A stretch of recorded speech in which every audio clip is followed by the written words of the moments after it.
Vamos a ir empezando.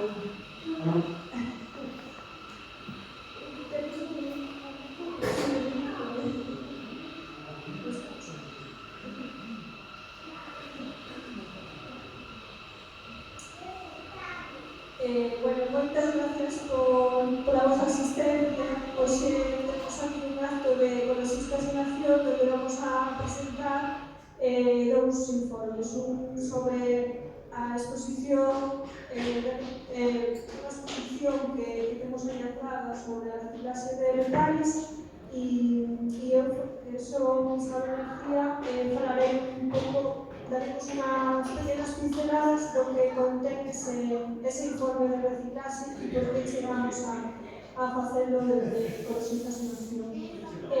Logo trataremos sobre outro informe, un reportaxe que se fixo, está Roberto Vela, para falar do informe de humedais para a vida. Acompáñanos tamén Manuel Ruibal, veciño polo rural,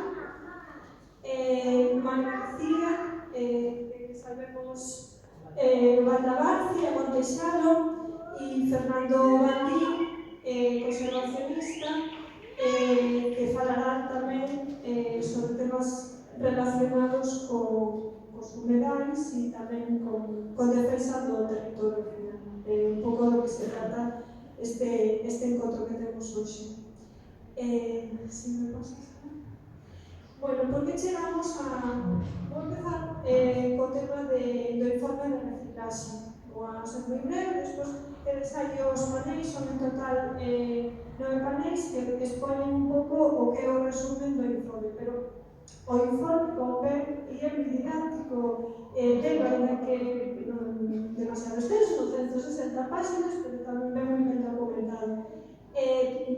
Por que chegamos á elaboración, porque se chegou con esta situación a elaboración deste informe? Bon, vamos a partir primeiro de outras campañas que vamos a ver que sí teñen relación con que vamos a contar sobre a necesidade da reciclaxe de metais.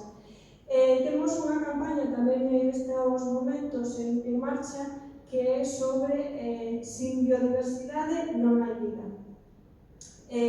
Non vamos a entrar en detalle en falar desa campaña. Eu convido-vos a que entredes na página simplemente ponendo eso, Ecologistas en Acción, sin biodiversidade non hai vida, vai vos aparecer as referencias a ese informe e a esa campaña donde se pretende resaltar precisamente a necesidade da conservación da biodiversidade. Entendendo por biodiversidade todo o que nos rodea e que ten vida, é dicir, a auga, o aire, os vegetais, a flora, a fauna, todo o que necesitamos para seguir tendo vida neste planeta e poder seguir tendo vida humana tamén. A continuación, outros informes e outros estudios que nos levaron a la senda do informe de reciclaxe,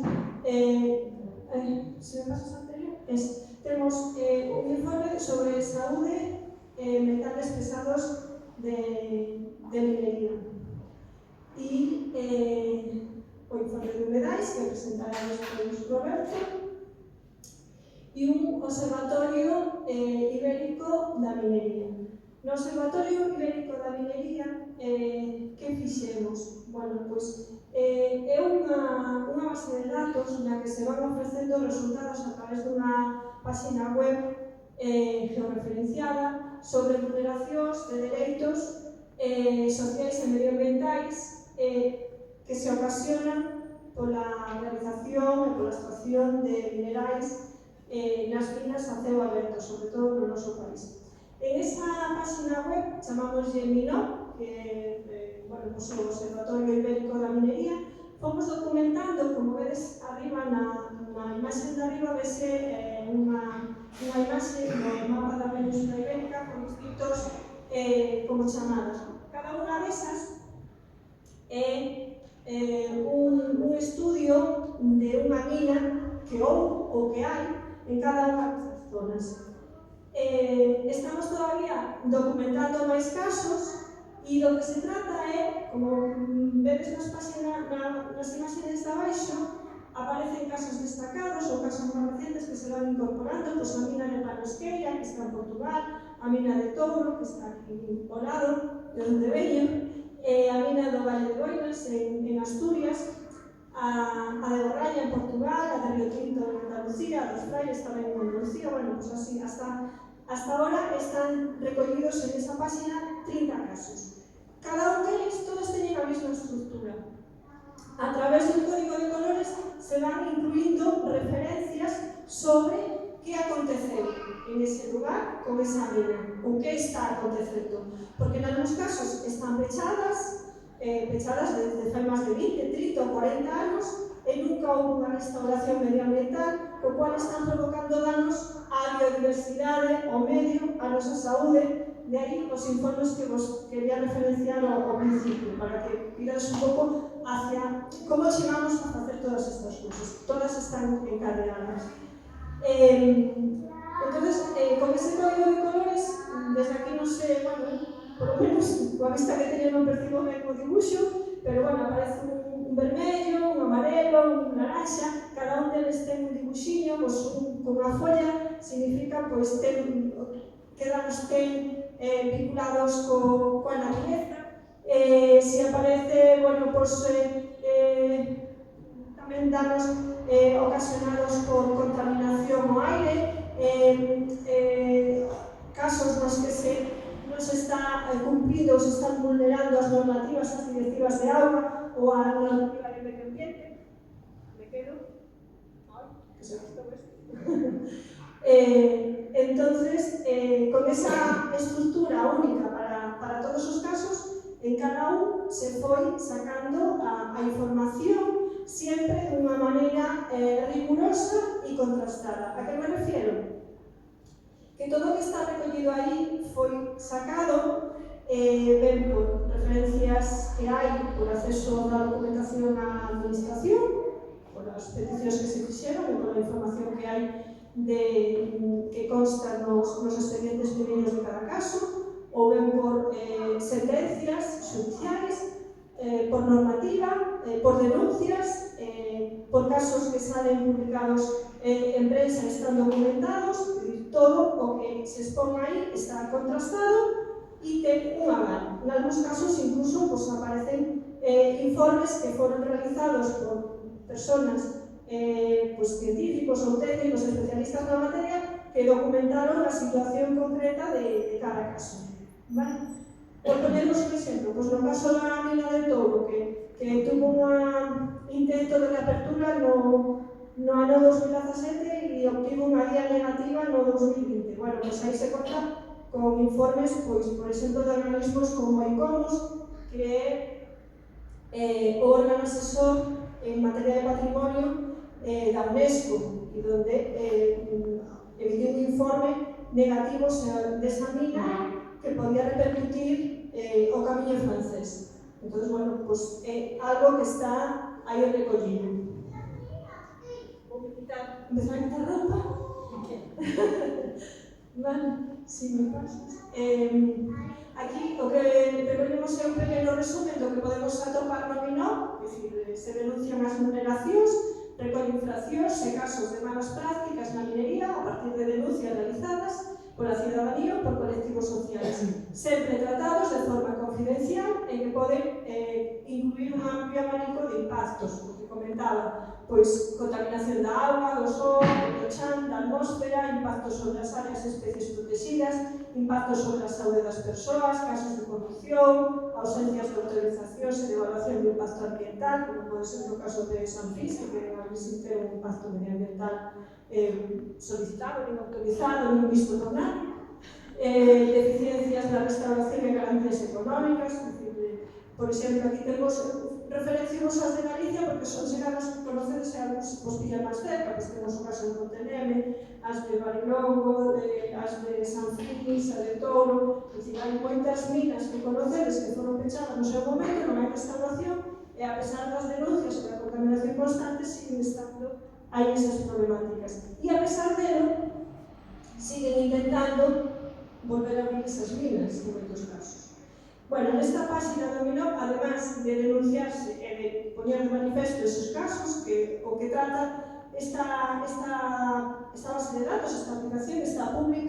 unha página web a que podedes acceder e consultar cada un desos casos. Se poñedes no blog o Observatorio da Minería, vos vai a salir e podes saber cada un desas situacións. Eu recomendo, fago aquí publicidade para outra cosa, pero estaría ben que o coñecedes tamén que colaboredes na divulgación desta página. E tamén recollemos unha parte que son materiales educativos. Hai en concreto dous contiños moi bonitos para traballar cos nenos, que son contos moi cortos e que ao final teñen actividades incluso para facer coas crianzas e pasando un tempo divertido e aprendendo. Un é a montaña mágica? Non. A soñada, a montaña soñada e a mina pequena, serían os pequenos libros que aparecen aí. E todo isto a que nos leva? Bueno, vai nos levar ao informe de metais, da clase de metais. Neste informe, na introducción, un pouco unha das cuestións que o sentir deste informe está recollido nunha declaración que fixo Antonio Guterres, o secretario general das Nacións Unidas, en novembro do 21, e que se fixo recoller por parte dos autores neste informe e que dice: es hora de decir basta. Basta de maltratar la biodiversidad, basta de matarnos a nosotros mismos con el carbono, basta de tratar la naturaleza como un retrete, basta de quemas, perforaciones y minas cada vez más profundas. Estamos cavando nuestra propia tumba. Bueno, pues esto que señalou o señor Guterres, os autores quixeron aproveitarlo de modo introductorio para o que é o informe de reciclaxe de metais. Vimos a necesidade da biodiversidade, vimos a necesidade de que temos que cuidar máis os nosos recursos, vimos que existen casos de minería contaminante que agrede ao noso territorio, que nos afecta a saúde, que afecta a biodiversidade, e, sin embargo, o que estamos vendo cada día, por parte de todas as administracións e por parte das mercantiles, é que nos están atiborrando continuamente coa mensaxe de son necesarios máis minerais, é necesaria a empresa que extraiga estes minerais, estamos nun momento no que hai que correr, avanzar, ir máis a prisa e extraer máis minerais, veñan de onde veñan. E ese afán, bueno, pois a nosa sociedade entra en ese xogo de decir, bueno, mirar para outro lado e non preocuparnos de que quizás esos minerais podemos obtelos de outra maneira sin necesidade de tratar mal o territorio, sin facer buratos, sin excavar, sin facer minas. E entón, de aí xurdiu pues este informe, que sería como o que é a proposta de Ecologistas en Acción para evitar a apertura de máis minas. Ou polo menos non tantas como queren facernos creer que fan falta. Neste informe, a mensaxe é non hai alternativa, é o momento da reciclaxe de metais. A través das distintas páxinas que recollen, se vai relatando por que chegamos a esa conclusión. Bueno, vou facer unha pequena mención sobre os autores do informe. Bueno, é un informe que é reciente, é deste ano, do 2022, non é algo que saquemos agora a reducir porque se fixo fai anos, sino que é algo que se fixo durante este ano 2022, que se está distribuindo desde fai aproximadamente bueno, 2 ou 3 meses máis ou menos, e agora empezamos con unha campaña de divulgación a toda a sociedade. É un informe que se está trasladando en todo o país, non só en Galicia, sino no resto de comunidades autónomas. Se fixo en todos os idiomas oficiais, en galego, en catalán, en euskera e en castelán, e a mesma exposición que temos aquí está levando por outras comunidades nos seus correspondentes idiomas. Está acompañado dun pequeno díptico que tedes, que é un pouco o resumen desta campaña, e donde podedes atopar tamén o contacto por si queredes que esta exposición se debe a algún lugar donde vos estedes ou vos parezca oportuno, só podedes ponernos en contacto con este teléfono, correo e ali pues, levaremos a mensaxe deste informe. Os autores, bueno, pues este informe, os autores que desarrollaron todo o contenido, que fixeron o análisis de toda a información, son fundamentalmente dúas persoas vinculadas a ecologistas, que son Martín Layana Santos, que é un investigador da Universidade de Zaragoza. Ele é experto en enerxías renovables e eficiencia enerxética e grado de Inxeniería en Tecnoloxías Industriais da Universidade Carlos III de Madrid. E Joan Evans Pin, que é profesor e investigador da Universidade Finlandesa de Aalto-Akademi, donde se doctorou en Ciencias Sociais. E tamén é docente na Universidade de Conflitos e Desarrollo na Universidade Jaume I, ademais de elaborar distintos informes vinculados co tema da minería e a reciclaxe. Eles foron quenes levaron todo o peso da elaboración deste informe a partir do estudo e do análisis e da consulta das entrevistas con distintos persoeiros que podían estar vinculados co tema da reciclaxe. A que conclusións se chega neste informe? Bueno, despois de analizar as necesidades que manifesta os distintos gobernos e tamén as empresas e as empresas de minería fundamentalmente das cantidades de metais que se van a necesitar según eles para o futuro, o que se fixo foi un análisis de cantos minerais podemos ter sin recuperar en pequenos aparellos e fundamentalmente no que son os minerais que están en aparatos electrónicos e eléctricos que se tiran a basura, que xa non se usan, ¿no? E entonces se chegou á conclusión de que si se recuperara tan solo esa parte que non se utiliza, tendremos unha mina cada un de nos nas nosas casas, incluso nos nosos bolsillos podemos ter pequenas cantidades de minerais que, sin embargo, se tuviéramos que extraerlos de unha mina, suporían unha cantidade de residuos enorme. Así, por exemplo, podemos decir, esa imaxe da esquerda, non sei se vos sona, é unha balsa de lodos enorme de 500 hectáreas que hai en Río Tinto, de unha mina que se está ahora, unha mina de minería metálica de extracción de cobre, que está ahora en activo. 500 hectáreas, imaginaremos, solo de balsa de lodos. Bueno, o anterior aí. En esa imaxe trasladase un mensaxe que cada ano se extraen 150 millóns de toneladas de rochas en xeral, entre outros residuos, e 13 millóns de toneladas de lodos.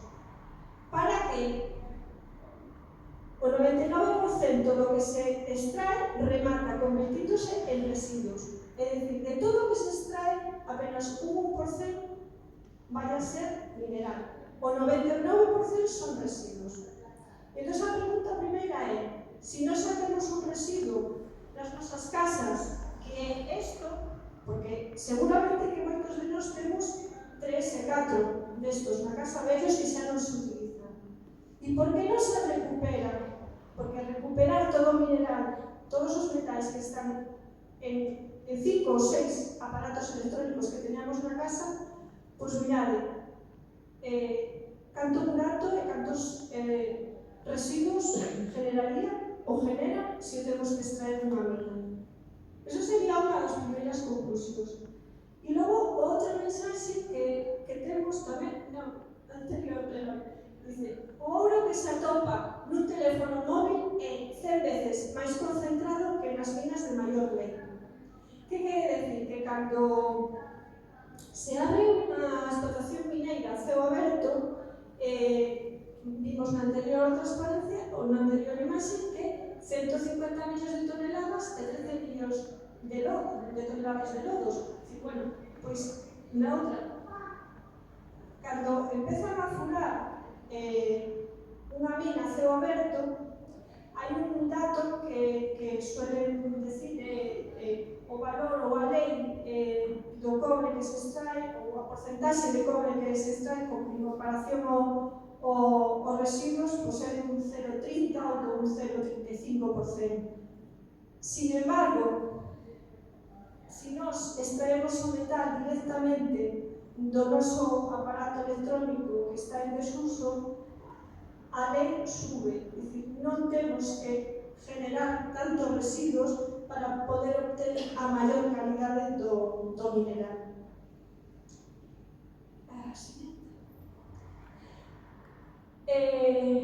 Outra conclusión que nos aporta este informe é que, considerando o valor dos metais preciosos e materiais críticos contidos nos residuos de aparatos electrónicos e eléctricos xerados no 2019, a súa extracción secundaria xeraría 50.000 millóns de euros.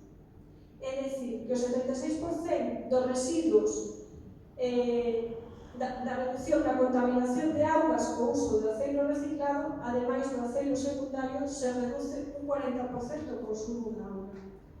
A outra gran problema, as minas, aparte de contaminar, consumen auga, moita auga. Contaminan o aire, contaminan o medio, contaminan a natureza, contaminan a biodiversidade e contaminan o aire. E contaminan a auga e necesitan moita auga. Cada litro de auga que collen vai ser auga que collen das nosas reservas hídricas. Normalmente acuden sempre ao dominio público hidráulico, non tenen un pozo onde generen auga para eles, non, acuden ao dominio público hidráulico.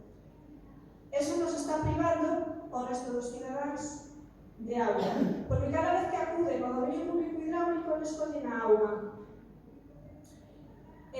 utilízanla e logo o que devolven dicen que é tratado, pero nunca vai igual. Es decir, nunca a pureza vai a ser a mesma. E atopámonos con augas con contaminación por drenaxe ácido de mina, con metais pesados, que logo as depuradoras e terá o seu tratamiento, pero sempre temos o riesgo de que auga está consumindo auga de peor calidade e non debemos olvidar, esquecer, que estamos cada vez en épocas de maior seca. Eu no concello no que vivo desde fai 5 anos, dos 5 anos para aquí, no mes de xuño hai un bando de alcaldía que dice que hai que facer uso limitado da auga, que é restriccións de auga. Afortunadamente, como estamos nunha zona rural, temos cada un o noso propio pozo ou hai unha traída de aldea, non dependemos tanto sempre da traída pública e iso axuda a que a traída pública non se vexa máis mermada, pero ainda así atopámonos con que desde fai 5 anos temos restricción de auga. Eso non quita de que ainda habendo restriccións de auga, ainda habendo unha contaminación como a que temos, sigan pensando que volver a abrir unha mina pode ser bom. É que non cabe ninguna cabeza. A porcentaxe da demanda que se podería satisfacer coa reciclaxe no territorio español, vamos a falar solamente do que se analizou neste territorio, estamos falando de que con todos os minerais que temos en stock sin recuperar, que están nos nosos leiros, que están nas nosas casas, que non hai maneira de recuperalos, teríamos que 5.814% unha reserva de 5.814% de ouro, unha reserva de 137% de cobre. Estamos falando do que demandaría o noso país, España, teríamos xa reserva eses porcentaxes. E logo falamos do niño, de neodimio e disprosio, que son dos que se consideran materias, como se chaman estos, terras raras, ¿no? Que son moi escasos e para os microchips e tal. Logo, outra cosa que tamén chegamos a, despois o falaremos nas conclusións, evidentemente isto é o que nos van creer que necesitamos, pero realmente necesitamos tanto. Iso é outra cuestión que nos teríamos que plantear. Chegamos entonces, despois de analizar toda esa información, veredes que no informe, se o descargades, bueno, pues aparecen moitos datos, aparecen por referencias de distintas empresas que se dedican a reciclaxe, referencias dos consumos de minería, e todo eso contrastado nos leva a unha serie de propostas que por que é necesaria a reciclaxe e cales son as vantaxes comparativas da reciclaxe, que o tedes tamén en ese pequeno díptico. Vamos a pasar isto para non alargar. Ahora o resumen das propostas. Poderíamos concluir que como propostas o informe plantexa unha serie de cuestións que sería necesario abordar. Unha delas ten que ver co diseño dos produtos. Sabedes que os produtos, a maior parte das veces, nos venden ou ben que, bueno, pues non nos repares porque a peza que necesita vai a salirche máis cara que comprar un novo. Sin esa medida, pues xa sería algo que correxir. Por que me vai a costar unha peza máis que me vai a costar un novo? Estás obligando a ter un produto novo cando se gana con unha pequena reparación sería suficiente. E logo está o tema da obsolescencia programada esta, é dicir, que cada certo tempo, obligatoriamente, antes as lavadoras duraban 15 anos e agora, se che dura 3, pues tes a suerte. Por que? Porque é unha maneira de que as multinacionais queren que consumas, obligan a consumir. Tens que cambiar o coche, tens que cambiar a lavadora, tens que cambiar o móvil, tens que cambiar... Digo, pero si me funciona, non? Hai que cambiar e consumir. A etiquetaxe obligatoria do contido de reciclado e reciclabilidade, é dicir, onde se pode reciclar, de que maneira, que beneficios pode ter ese reciclaxe. O aumento da reparabilidade, da vida útil dos produtos, o que falaba ao principio. Favorecer medidas fiscais para favorecer a reciclaxe. Pois, se tú reciclas, terás que ter un beneficio fiscal con respecto a outro que non o faga. Desta maneira estamos promovendo que todo o mundo se preocupe porque os seus produtos teñan unha maior vida. Gravámenes sobre a extracción primaria, é dicir, establecer un canon que grave o valor do extraído, é dicir, non que se lles beneficie encima as multinacionais a poder utilizar as terras para extraer sin que despois se lles exixa nada. Sistemas de depósito, devolución e retorno. Donde podemos depositar os nosos residuos? Ahora existe unha cosa que se chama puntos limpios, pero iso como funciona? Os puntos limpios que é meter despois todo un contenedor e levar a África a enterrar? Non, iso non é reciclaxe. A reciclaxe non se pode confundir con un punto limpio. Un punto limpio pode ser un punto de encontro onde coller o material, pero iso despois ten que ter unha trazabilidade, saber a onde vai e que se extrae de aí. Sistemas de depósito, evolución e retorno, axudas para a recuperación e reciclaxe. É dicir, se tú promoves que haya unha axuda para reciclar, en vez de para consumir, pues todo o mundo querrá reciclar. Pero se estou promovendo o consumo, dicir, non, compra outro, cambia, compra outro, consume máis. Se promovo eso, se difundo e promociono que iso é o que hai que facer, pues evidentemente, con todas as campañas que se realizan na sociedade, pues todo o mundo pues vai e venga a consumir. Fagamos o contrario, promocionemos o reciclaxe, o retorno. Fomentando a recuperación de metais sen necesidade de exportación, reciclaxe no territorio, non mandar a outro país a que o enterre. rastreabilidade e regulación da importación de metais e prohibición de moratorias a gobernanza da extracción. Bueno, estes son os puntos que nos recollemos neste informe como fundamentales para empezar a dar pasos en esa línea e que realmente a reciclaxe de metais sea unha realidade. Bueno, o informe completo podedes atopar na página de Ecologistas ou poñendo informe de reciclaxe de metais, vamos no folleto tamén, o podes descargar completo para verlo con maior detalle. E como conclusión, os autores, bueno, hai un párrafo que menciona no informe e que quixemos recoller aquí e que dice, podemos seguir pensando que os crecentes problemas sociais e ambientais que creamos resolverase por sí solos se conseguimos aumentar máis e máis o ritmo de extracción e destrucción, enterrándonos nun burato cada vez máis fondo, ou admitir que o sistema económico e social dominante baseado no crecemento e no beneficio particular está provocando impactos medioambientais irreversibles que amenazan a biosfera e a propia existencia humana. Por eso aportamos todas estas solucións que son como un pequeniño grano, pero bueno, que ponen ese punto para empezar a ver que hai outra maneira de vivir e outra maneira de cuidar o medio. E é, bueno, pues, empezando por la reciclaxe de metais. E, bueno, xa termino. Se tedes alguna pregunta, non sei se queredes que comentemos agora ou facemos despois todo final, como... Bueno, pasamos ao siguiente.